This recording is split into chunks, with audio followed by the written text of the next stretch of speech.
and I was seeking some advice.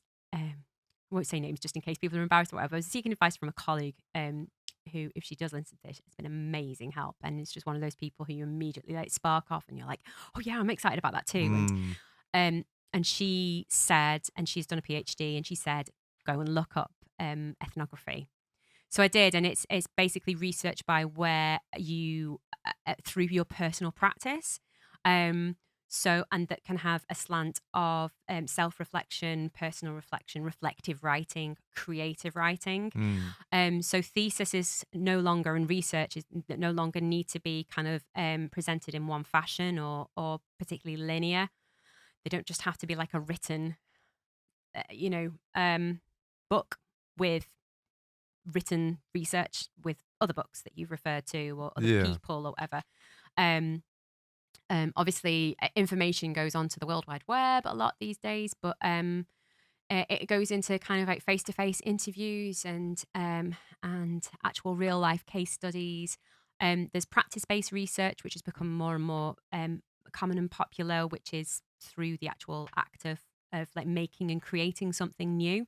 Okay. So particularly in PhDs in music, you have a performance or composition pathway where you are looking specifically at like the kinesthetic actions of like performance and composition. So all of your writing is about what you've practiced doing, or you might actually end up submitting something that's recorded or something that's performed, and then you're marked on that.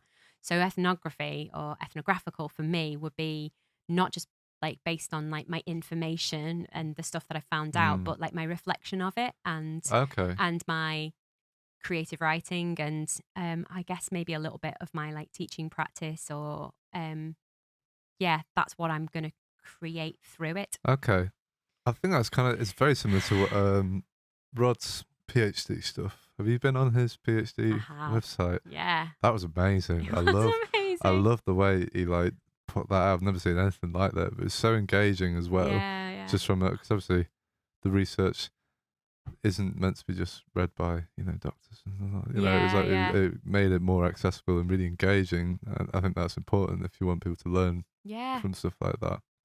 Yeah. I That's think that's cool. what I've learned and that's what's really excited me is like the possibility not just for me as, little old Jen who really wants to kind of know more and find out things and it's just actually in terms of sharing what you find out and sharing Mm. research it's way more accessible and Yeah. approachable and I yeah I can say this I'm not right I don't really like being in danger of being that person who's like blows their own trumpet but I did suddenly feel like I'm absolutely the right person to be doing this like Yeah. um another colleague said to me that you pursue an area of research because you believe you're an expert in that field Mhm. and you want to become more specialist and more like and you I'm actually in the proposal stages so I'm trying to convince them to say let me do this and give me money to do it and support me in doing it so I guess like yeah I'm an expert in higher education creative young creative people in higher education suffering with mental illness Yeah. and neurodiversity it turns out as well and I'm an expert in terms of direct experience of being a person with mental illness Mhm. um, in the music industry as well. And I'm an expert in the popular music industry. I'm an artist development specialist, don't you know? So I'm an expert in the kind of the music industry and the popular music industry. So I thought I'm absolutely like perfectly placed to further this, and I'm just super passionate about there being some change and Yeah. yeah and this is what I want to ask other people about as well and open up conversations about it. Yeah. So what's the goal, Jen? Yeah. What's the goal? What are you aiming to? What's Uh, I guess like uh first and foremost it would just be wonderful to see like it would look wonderful to see young people's experience of higher education, young artists' experience of higher education being like being more positive like Mm. in spite of like their struggles, in spite of like their mental illness.